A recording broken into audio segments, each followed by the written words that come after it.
റബ്ബ് എന്ന ഉടമ എന്ന വിശ്വാസം ഇല്ലാതെ തേടുന്ന, അതായത് ഉടമ എന്ന് പറഞ്ഞാൽ അറിയാലോ, ഞാൻ പറയണ്ടല്ലോ, റബ്ബ് എന്നുള്ള അർത്ഥത്തിലുള്ള ഉദ്ദേശത്തിലല്ലാതെ മറ്റൊരാളോട് തേടിയിട്ടുണ്ടെങ്കിൽ അതിൽ പ്രാർത്ഥനയാവുകയില്ല, ദുആയാവുകയില്ല എന്ന് ഇമാമിങ്ങൾ ഉദ്ധരിച്ച് സുന്നികൾ പറയാറുണ്ട്. പക്ഷെ ഇതിന് വ്യക്തമായിട്ട് ഒരു നിർവചനം അല്ലെങ്കിൽ വ്യക്തമായ ഒരു വിശദീകരണം ഇന്നേവർ ഒരൊറ്റ മുജാഹിദ് പണ്ഡിതന്മാരിൽ നിന്നും കിട്ടിയിട്ടേ ഇല്ല. കാരണം ഞാൻ 8 വർഷമായി വാട്സപ്പിലൊക്കെ സംസാരിക്കുന്ന ആളാണ്. ഇന്നേ വരെ ഒരൊറ്റ മുജാഹിദ് പ്രവർത്തകനിൽ നിന്നും ഒരു മൗലവിയിൽ നിന്നും എന്താണ് പ്രാർത്ഥന എന്നതിന് ഒരു വ്യക്തമായ ഒരു ഉത്തരം കിട്ടിയിട്ടില്ല. സുന്നികൾ പറയാറുണ്ട് റബ്ബ് എന്ന നിലക്കുള്ള തേട്ടമാണ് പ്രാർത്ഥന എന്ന്. അപ്പോ അതിന്റെ ഒരു വിശദീകരണം നന്നായിരുന്നു. ഒരു വ്യക്തത കിട്ടാൻ വേണ്ടി ചെറിയ കഴിവ് ആവശ്യപ്പെടുകയാണ്. അത് ഇപ്പൊ സുന്നികൾ പറയുന്നു റബ്ബ് എന്ന വിശ്വാസത്തിൽ തേടിയാലാണ് പ്രാർത്ഥന ആവുക. അത് ആരാണ് പറഞ്ഞത്? ശരിക്കും ബഹുമാനപ്പെട്ട ഇമാം റാസി റഹ്മത്തുള്ള ഇവിടുത്തെ തഫ്സീറിൽ പറഞ്ഞു. അതിവിടെ റബ്ബഹു. അപ്പൊ അവന്റെ റബ്ബിനോട് തേടലാണ് ദുആ എന്നല്ലേ? റബ്ബ് എന്ന വിശ്വാസത്തിൽ തേടലാണെന്നല്ലല്ലോ ഇവിടെ. അത് പരിശുദ്ധ ഖുർആൻ നോക്കിയാൽ നമുക്ക് മനസ്സിലാവും. പരിശുദ്ധ ഖുർആൻ നോക്കിയാൽ മനസ്സിലാകും. അതിലുള്ള പ്രാർത്ഥനകൾ മുഴുവൻ റബ്ബി റബ്ബന എന്ന് മാത്രം. ശരി, അപ്പോ പിന്നെ വേറൊന്ന് വേറൊന്നെന്താന്ന് വെച്ചാല് പ്രാർത്ഥന ഒരു കാര്യം ഒരു ഇബാദത്താവുക എന്നുള്ളത് അവന്റെ വിശ്വാസത്തിനനുസരിച്ചാണെന്നാണ് ഞാൻ മനസ്സിലാക്കിയത്. അപ്പൊ പിന്നെ ഇവിടെ റബ്ബിനോട് തേടുക എന്ന് പറഞ്ഞാൽ അതിന്റെ അർത്ഥം റബ്ബ് എന്ന വിശ്വാസത്തോട് തേടുക എന്ന് മനസ്സിലാക്കാൻ വലിയ ബുദ്ധിയൊന്നും വേണ്ടെന്നാണ് ഞാൻ മനസ്സിലാക്കുന്നത്. സുന്നികൾ പറയുന്നു റബ്ബാണ്, ഇലാഹാണ്, അല്ലെങ്കിൽ സ്വയം കഴിവുള്ളവരാണ്, സ്വമതാണ് എന്നൊക്കെ വിശ്വസിച്ചുകൊണ്ട് ആരോട് തേടിയാലും അത് പ്രാർത്ഥനയാണ്. അല്ല, മറ്റും പോലെ സ്വമതീയത്ത് കൽപ്പിച്ചാലേ ഷിർക്കാവൂ എന്ന് മണ്ണാർക്കാട് സംഭവത്തിൽ സുലൈമാൻ സഖാഫി സ്ഥാപിച്ച കാര്യമാണ്, സ്ഥാപിക്കാൻ ശ്രമിച്ച കാര്യമാണ്. അവരുടെ കുഴപ്പമില്ല, റബ്ബ് മാത്രം തോടി, അത് കുഴപ്പമില്ല.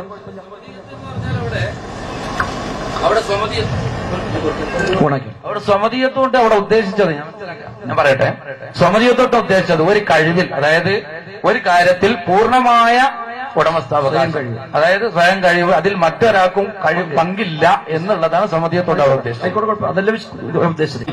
ആരോട് തേടുന്നുവോ അവർ റബ്ബാണ് എന്ന് വിശ്വസിക്കണം, എന്നിട്ട് തേടിയാലേ ദുആ ആവുള്ളൂ എന്ന് പിൻഗാമികളോ ആയ, പിൻഗാമികൾ ഇപ്പൊ ഈ അവസാന കാലത്ത് ഇങ്ങനത്തെ കുറച്ച് ഇസ്തിഗാസവാദികളായ ചില ആളുകൾ പറഞ്ഞു വെച്ചു എന്ന് ഒഴിച്ചാൽ അതിനപ്പുറത്ത് ആധികാരികമായ ഖുർആൻ വ്യാഖ്യാതാക്കളോ മറ്റു പണ്ഡിതന്മാരോ അവരാരും രേഖപ്പെടുത്തിയവിടെയും ശ്രദ്ധയിൽപ്പെട്ടിട്ടില്ല. ഇനി മറ്റൊന്ന്, റസൂലുള്ളാഹി സ്വല്ലല്ലാഹു അലൈഹി വസല്ലം തങ്ങൾ ശിർക്കുമായി ബന്ധപ്പെട്ട് പഠിപ്പിച്ച ഒരുപാട് അധ്യാപനങ്ങളെ നമ്മൾ എടുത്തു നോക്കുക. അടിസ്ഥാനം അതാണല്ലോ. ഖുർആാനോ ഹദീസിലോ ശിർക്കുമായി ബന്ധപ്പെട്ട് പഠിപ്പിച്ച അധ്യാപനങ്ങൾ എവിടെയും റബ്ബാന്ന് വിശ്വസിച്ചാലേ അത് ദുആ ആവുള്ളൂ എന്ന് കാണുന്നില്ലെന്ന് മാത്രമല്ല, തിരിച്ചു കാണുന്നു. റബ്ബാന്ന് വിശ്വസിച്ചാലേ ദുആ ആകുള്ളൂ എന്നാണെങ്കിൽ എന്തർത്ഥ പ്രസക്തിയാണ് ഇതിനുണ്ടാകുക? അള്ളാഹുവിനെ കൂടെ ഒരാളോടും നിങ്ങൾ ദുആ ചെയ്യരുത്. ഒരാളോട് ചെയ്താൽ ദുആ ആവൂലല്ലോ. ഇപ്പൊ ദുആ ചെയ്യരുത് പറഞ്ഞ എന്തർത്ഥമുണ്ട്? സമാനമായ ഒരുപാട് ഖുൽ ഇന്നമാ അദ്ഉ റബ്ബി, എന്റെ റബ്ബിനോട് മാത്രമേ ഞാൻ ദുആ ചെയ്യൂ. അത് പറയുന്നത് എന്തർത്ഥമുണ്ട്? അത് പറയേണ്ട ആവശ്യമില്ലല്ലോ. അല്ലാത്തോട് ദുആ ആവൂലെങ്കിൽ, പിന്നെ റബ്ബ് എന്നുള്ള വിശ്വാസം ഇല്ലാത്ത ദുആ ആകൂലെങ്കിൽ എന്റെ റബ്ബിനോട് മാത്രമേ ഞാൻ തേടൂ എന്ന് പറയുന്നതിന്റെ പ്രസക്തി ഇല്ലല്ലോ, എന്റെ ആവശ്യമില്ലല്ലോ. ഇനി നബി തങ്ങൾ ശിർക്കായി പരിചയപ്പെടുത്തിയ ഒരുപാട് കാര്യങ്ങൾ. മൻ അല്ലഖ തമീമ ഫഖദ് അസ്തക, ഏലസ് കിട്ടിയാൽ അവൻ ശിർക്ക് ചെയ്തു. ആ ഏലസ് റബ്ബാന്ന് വിശ്വസിച്ചിട്ടല്ലല്ലോ അത് ശിർക്കാവുന്നത്. മാഷാ അല്ലാഹു വശിഅത യാ റസൂലല്ലാഹ്, അല്ലാഹുവിന്റെ റസൂലേ താങ്കളും അല്ലാഹുവും ഉദ്ദേശിച്ചതാണ് സംഭവിക്കുക എന്ന് പറയുമ്പോൾ അജഅൽതനി ലില്ലാഹി നിദ്ദൻ, നീ എന്നെ അള്ളാഹ്ക്ക് തുല്യനാക്കുകയാണോ എന്നാണ് ചോദിച്ചത്. അപ്പൊ മുഹമ്മദ് നബി റബ്ബാണെന്ന് ചോദിച്ചുകൊണ്ടാവൂലല്ലോ ആ സ്വഹാബി അത് പറഞ്ഞിട്ടുണ്ടാവുക. വാള് തൂക്കാൻ വേണ്ടി ഒരു മരം വേണം എന്ന് പറഞ്ഞപ്പോൾ ഒരു ഇലാഹിനെ വേണമെന്ന് ചോദിക്കും പോലെയാണ് എന്നാണ് നബി തങ്ങൾ കൊടുത്ത മറുപടി. യുദ്ധത്തിന് പോകുമ്പോ വാളൊന്ന് തൂക്കിയിട്ട് ബർക്കത്തെടുക്കാൻ എന്തെങ്കിലും ഒരു കഴിവ് അതിൽ നിന്ന് കിട്ടാൻ വേണ്ടി ഒരു മരം നിശ്ചയിച്ചു തന്ന നബിയെ എന്ന് പറയുമ്പോൾ ഇലാഹിനെ വേണമെന്ന് ചോദിക്കും പോലെയാണ് എന്ന് പറയുന്നു. ആ മരം റബ്ബായ മരമാണ് എന്ന് ഒരു സ്വഹാബി വിശ്വസിക്കൂതല്ലോ. മരിച്ച ഒരാളോട് 100 രൂപ ചോദിച്ചാലും അത് കഴിവുള്ളവനാണെങ്കിൽ അത് അവനക്ക് കിട്ടും. അല്ലെങ്കിൽ മരിച്ച അല്ല കഴിവില്ലാത്ത ഒരാളാണെങ്കിൽ അത് അബദ്ധമാവും, മണ്ടത്തരാവുന്നല്ലാതെ ഇത് ശിർക്കാകും എന്ന് പറയുന്നത് ഒരു അബദ്ധമാണ് എനിക്ക് തോന്നിയിട്ടുള്ളത്. കാരണം ഇതിന് പൂർണ്ണമായൊരു നിർവചനം എന്താണ് പ്രാർത്ഥന എന്ന് എന്നെ സംബന്ധിച്ചിടത്തോളം ഞാൻ ഇത്രയും കാലം എത്രയോ 8 വർഷത്തോളായി മുജാഹിദ് സുഹൃത്തുക്കളോട് ചോദിക്കാൻ തുടങ്ങിയിട്ട് ഇതുവരെ ഒരൊറ്റ ആളും എന്താണ് പ്രാർത്ഥന എന്ന് മനസ്സിലാക്കി തന്നിട്ടില്ല. ഇപ്പൊ ഒരു കള്ള്, എന്താണ് കള്ള് എന്ന് വെച്ചാൽ നമുക്ക് പിന്നെ പറഞ്ഞു കൊടുക്കാൻ മനസ്സിലാകും. അത് ലഹരിയുള്ള വസ്തുവാണ് കള്ള്.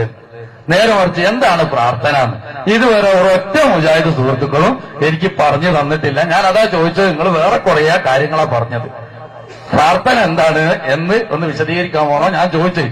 പക്ഷെ ആ വിഷയം നിങ്ങൾ തൊട്ടേ ഇല്ല. ഇത് എല്ലാ മുജാഹിദ് സുഹൃത്തുക്കളെയും സ്വഭാവം. അതല്ല ഞാൻ പറഞ്ഞല്ലോ, ഞാൻ പറഞ്ഞുതരുവാണി നിർവചനമാണോ ഞാൻ പറഞ്ഞുതരാം.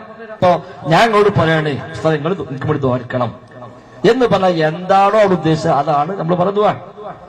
അത് മനസ്സിലാൻ വലിയ ബുദ്ധിമുട്ടൊന്നും ചിലപ്പോ. അത് 8 കൊല്ലല്ലേ അതിലേറായിട്ട് നിങ്ങൾ വർക്കുണ്ടല്ലോ.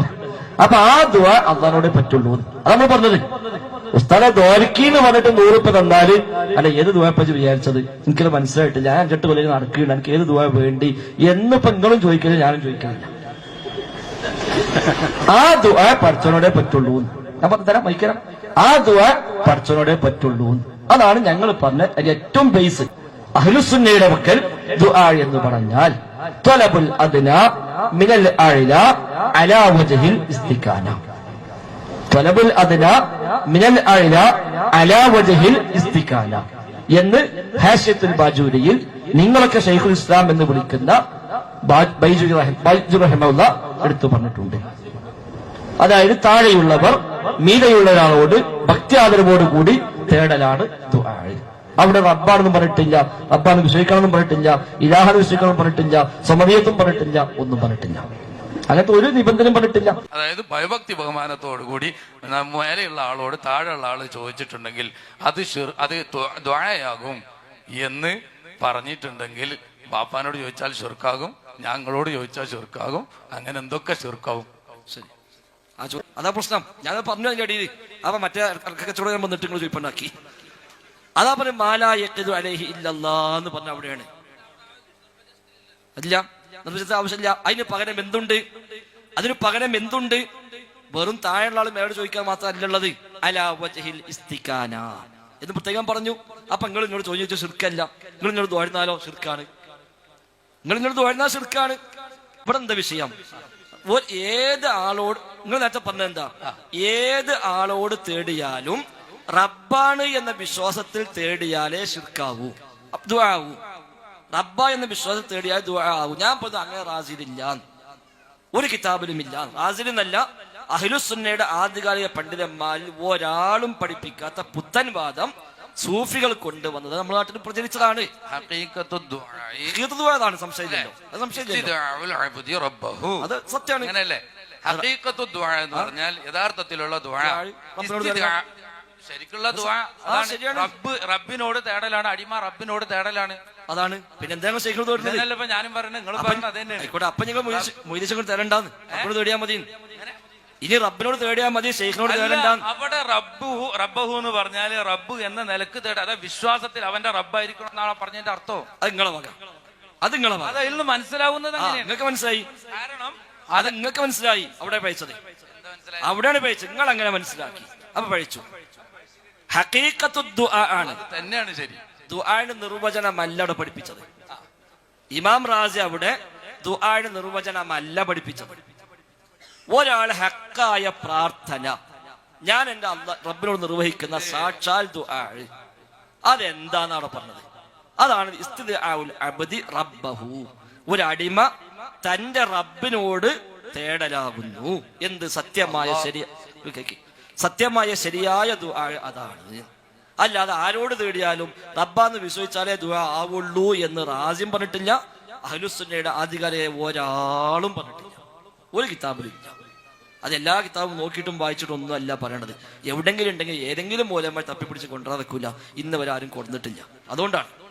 അപ്പൊ അങ്ങനെ നിങ്ങൾ തപ്പിക്കോളി, നിങ്ങൾ അന്വേഷിച്ചോളി. ഞാൻ തീർത്തു പറയുന്നു ദുആഇന്റെ നിർവചനം പറഞ്ഞ ഒരാളും ആരോട് തേടുമ്പോഴും റബ്ബാന്ന് വിശ്വസിച്ചുകൊണ്ട് തേടിയാലേ ദുആ ആവൂ, അല്ലെങ്കിൽ അതാകുന്നു ദുആ എന്ന ഒരു നിർവചനമോ വിശദീകരണമോ ഒരാളും അങ്ങനെ പഠിപ്പിച്ചിട്ടില്ല. അങ്ങനെ പഠിപ്പിക്കൂല. കാരണം മുജാഹിദ് പ്രസ്ഥാനം ഈ അടുത്ത കാലത്ത് വന്നൊരു സംഗതിയാണ്. അതായത് ദുആ അള്ളാഹു അല്ലാത്തവരോട് മറ്റു തേടുന്നതൊക്കെ ദുആയാണ് എന്നുള്ള വാദം തന്നെ ഈ അടുത്ത് വന്നതാണ്. അപ്പൊ പിന്നെ ഇമാമിങ്ങളെ കിതാബിലൊന്നും ദുആന്റെ നിർവചനോ അല്ലെങ്കിൽ അതിനെതിരായിട്ടുള്ളതോ കാണൂല. ശരി, അപ്പൊ ഇല്ലെന്ന് ഉറപ്പായല്ലോ, കിതാബില്ല ഉറപ്പായല്ലോ, അത് ആവശ്യമുള്ളൂ. ഇനി മുജാഹിദുകൾ ഈ കാര്യം അടുത്ത കാലത്ത് പറയാൻ തുടങ്ങി. എന്തുകൊണ്ട്? ഇസ്തിഗാസ അടുത്ത കാലത്ത് ഉണ്ടായതുകൊണ്ട്. ഇസ്തിഗാസ ഈ അടുത്ത കാലത്ത് ഉണ്ടായി. ആ മുജാഹിദുകൾ പറഞ്ഞു ഇത് പാടില്ല എന്ന് പറഞ്ഞു. പണ്ടില്ലാത്ത പണ്ട് പറയാൻ പറ്റുന്നല്ലോ. അപ്പൊ ക്ലിയറായി, അത് ക്ലിയറായി. നിങ്ങൾ ഒന്നിരിക്കി, ഒരു 5 മിനിറ്റ്. അൽഹംദുലില്ലാ ഖൈറാണ്. അപ്പൊ മുജാഹിദീകൾ ഇത് പറഞ്ഞു. എന്ത്? അള്ളാഹുവിനോട് മാത്രം തേടാൻ പാടുള്ളൂ. എന്തുകൊണ്ട് പറഞ്ഞു? അന്നല്ലാത്തോട് തേടുന്ന ഏർപ്പാട് കുറച്ച് മനുഷ്യന്മാർ പഠിച്ചു തുടങ്ങി. അപ്പൊ ഞങ്ങൾ പറഞ്ഞത് ശരിയല്ല, പണ്ടത് പറയേണ്ട ആവശ്യമില്ല. അതുകൊണ്ട് ഒരാൾ നിർവഹിക്കുന്ന സത്യമായ ശരിയായ ശർഅ പഠിപ്പിച്ച ദുആ ഏതാണ്? തന്റെ റബ്ബിനോട് അവൻ നിർവഹിക്കുന്ന ദുആ ആണ് ഇസ്തിദാഉൽ അബ്ദി റബ്ബഹു. തന്റെ റബ്ബിനോട് ഒരു അടിമ, കച്ചവടക്കാരൻ പിന്നെ ചോദിപ്പുണ്ടാക്കുകയാണ്, ഒരടിമ അല്ല മൂപ്പർക്ക് പ്രതീക്ഷ ഉണ്ട്, നിങ്ങളെ മാതിരിയല്ല, കിതാബ് തിരിയും. ഇസ്തിദാഉൽ അബ്ദി റബ്ബഹു, ഒരടിമ തന്റെ റബ്ബിനോട് തേടുന്ന തേട്ടമാണ് എന്ത്? ഹഖീഖത്തു ദുആ. അതാണ് സാക്ഷാൽ ദുആ. ആ ദുആ റബ്ബിനോടേ പാടുള്ളൂ, മറ്റാരോടും പാടില്ല. ഇനി അത് മതി, നമുക്ക് ഹഖീഖത്തായ ദുആ മതി. ഞാൻ അപ്പുറത്തെ ഹക്കല്ലാത്ത ദുആ നമുക്ക് വേണ്ട. അല്ലാത്ത ദുആ ഒക്കെ ബാത്തിലായ ദുആ ആണ്. അല്ലാത്ത ഏത് പ്രാർത്ഥനയും ബാത്തിലായ ദുആ ആണ്. അതിനർത്ഥം ആരോട് ഒരാൾ എന്ത് തേടിയാലും അതൊക്കെ ദുആ ആകണമെങ്കിൽ ആരോട് തേടുന്നുവോ അവർ റബ്ബാണെന്ന് വിശ്വസിക്കണം എന്ന് അഹ്ലുസുന്നയുടെ പ്രാമാണികരായ പണ്ഡിതന്മാരിൽ ഒരു പണ്ഡിതനും പഠിപ്പിച്ചിട്ടേ ഇല്ല. റാസിയും പറഞ്ഞിട്ടില്ല, ഒരു കിതാബിലും ഇല്ല. അത് നിങ്ങൾക്ക് അന്വേഷിക്കാം, നിങ്ങൾ അന്വേഷിച്ചോളൂ. ഞാൻ തീർത്തു ബാങ്കിൽ കിട്ടൂല. നിങ്ങൾ എപ്പ കിട്ടും നിങ്ങൾക്ക് അപ്പം നമ്മൾ അറിയിക്കാം. 8 കൊല്ലൊന്നും വേണ്ട, നിങ്ങൾ ഏത് മുജാഹിദിനും പിന്നാലെ പോവും വേണ്ട. ഇത് നിങ്ങൾ കിതാബിന് എവിടുന്ന് കിട്ടുന്ന അറിയിച്ചോളി. അതില്ല, അങ്ങനെ എവിടെയും ഇല്ലതാനോ. നിർവചനം പറഞ്ഞവരോ അല്ലാത്തവരോ ഒന്നും പഠിപ്പിച്ചിട്ടില്ല. അത് പിൽക്കാലത്ത് റബ്ബല്ലാത്ത ആളുകൾ തേടുന്ന രീതി കൊണ്ടുവരികയും അത് ന്യായീകരിക്കാൻ ശ്രമിക്കുകയും ചെയ്തപ്പോൾ പിന്നെ കണ്ടെത്തിയ വഴിയാണ് റബ്ബാന്ന് വിശ്വസിക്കണം, ഇലാഹാന്ന് വിശ്വസിക്കണം, സ്വയം കഴിവ് വകവെച്ച് കൊടുക്കണം. അപ്പൊ കൊടുത്ത കഴിവ് ഞങ്ങൾ ചോദിക്കണം, അതുകൊണ്ട് ശിർക്കല്ല എന്നൊക്കെ പിന്നെ അതിനു വേണ്ടി പറഞ്ഞൊപ്പിച്ച ന്യായങ്ങളാണ്. അതുകൊണ്ട് തന്നെ നിങ്ങൾ ദയവ് ചെയ്ത് ചെയ്യേണ്ടത് ഹഖീഖത്ത് ദുആ മാത്രം എടുക്കുക. ഹഖീഖത്ത് ദുആ, സത്യമായ ദുആ ഉണ്ടല്ലോ, ആ റബ്ബിനോട് അത് മാത്രം എടുക്കുക. അപ്പൊ ആ കുത്തുബൈത്തും റാത്തീബും മാലിയും മൗലൂദും ഇസ്തസ്ഖീം ഒക്കെ ഒഴിവാക്കിയിട്ട് റഹ്മാനായ റബ്ബിനോട് മനസ്സറിഞ്ഞിട്ട് ദ്വാരിക്കുക. പഠിച്ചവനെ ഇയ്യാക നഅ്ബുദു വഇയ്യാക നസ്തഈൻ, നിന്നോട് മാത്രമേ ഞാൻ സഹായം തേടുള്ളൂ, നിന്നെ മാത്രമേ ഇബാദത്ത് എടുക്കുള്ളൂ എന്ന് അള്ളാഹിന്റെ മുമ്പിൽ മനസ്സറിഞ്ഞ് അപ്പം പ്രഖ്യാപിക്കാൻ പറ്റും. മറ്റെന്താ വെച്ചാല് ഇവിടെ എന്തും ഏതിനൊക്കെ മരിച്ചുപോയ ആള് അമ്പ്യവരാക്കന്മാരൊക്കെ വിളിച്ചു തേടുന്ന ആ ശൈലി അത് മുസ്ലിമീങ്ങൾക്ക് പരിചയമുള്ള ശൈലിയല്ല, അത് അഹ്ലുസുന്നെ പരിചയപ്പെടുത്തിയതല്ല. അത് പിൽക്കാലത്ത് ഷിയാക്കൾ കൊണ്ടുവന്നു, ഷിയാക്കളിൽ സൂഫികൾ ഏറ്റെടുത്തു, സൂഫികളിൽ നിന്ന് സമസ്തക്കാർ ഏറ്റെടുത്തു, അവിടെ പ്രചരിച്ചു എന്നതാണ്. ലഹു ദഅവത്തുൽ ഹഖ് والذين يدعون من دونه لا يستجيبون لهم بشيء إلا كباسط كفيه إلى الماء ليبلغ فاه وما هو ببالغه وما دعاء الكافرين إلا في ضلال. അവനോടുള്ളത് മാത്രമാണ് യഥാർത്ഥ പ്രാർത്ഥന. അവനെക്കൂടാതെ ഇക്കൂട്ടർ ആരോടൊക്കെ പ്രാർത്ഥിച്ചുകൊണ്ടിരിക്കുന്നുവോ അവർക്കൊന്നും ഒരുത്തരവും നൽകാനാവില്ല. വെള്ളത്തിലേക്ക് 2 കൈകളും നീട്ടി അത് വായിലെത്താൻ കാത്തിരിക്കുന്നവനെ പോലെയാണവർ. വെള്ളം അങ്ങോട്ടെത്തുകയില്ലല്ലോ. സത്യനിഷേധികളുടെ പ്രാർത്ഥന പൂർണ്ണമായും പാഴായതുതന്നെ.